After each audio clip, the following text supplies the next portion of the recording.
Hi, welcome to my channel. Today recipe, ఇవాళ మనం చేయబోయే రెసిపీ ఆలు దమ్ బిర్యానీ. దానికి కావాల్సిన ఐటమ్స్ పచ్చిమిరపకాయలు, కొత్తిమీర, పుదీనా, ఫ్రైడ్ ఆనియన్స్, ఆలు. దమ్ ఆలుని తీసుకొని పీల్ చేసి ముక్కలుగా కట్ చేసుకొని వాష్ చేసుకోవాలి. అందులో కొత్తిమీర, పుదీనా, పచ్చిమిర్చి, ఫ్రైడ్ ఆనియన్స్, ధనియా పౌడర్, జీలకర్ర పౌడర్, గరం మసాలా, కారం ఉప్పు మీ రుచికి తగినంత వేసుకోండి.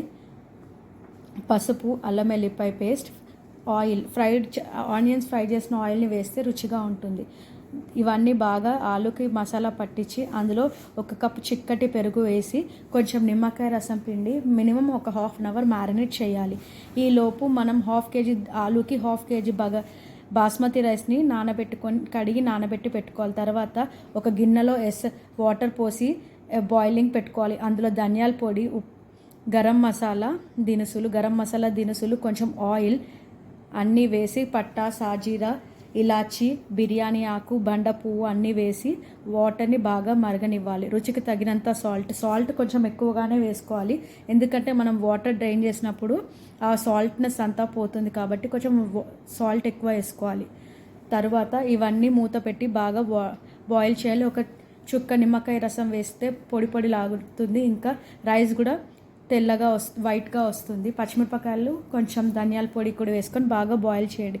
అందులో ముందుగా నానబెట్టిన బాస్మతి రైస్ని వేసి 70% ఉడకనివ్వాలి. 70% ఉడికాక 70% అంటే ఇంకా కొంచెం 20% ఉడికిపోతే అయిపోతుంది. దాన్ని తీసి ముందుగా మ్యారినేట్ చేసిన ఆలు మీద వేసి ఈక్వల్గా పరుచుకోవాలి. తర్వాత దాని మీద కొంచెం కొత్తిమీర, పుదీనా,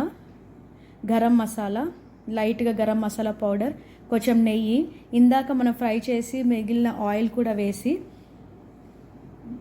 మూత పెట్టి ఒక 10-20 మినిట్స్ దమ్ ఇచ్చేయాలి.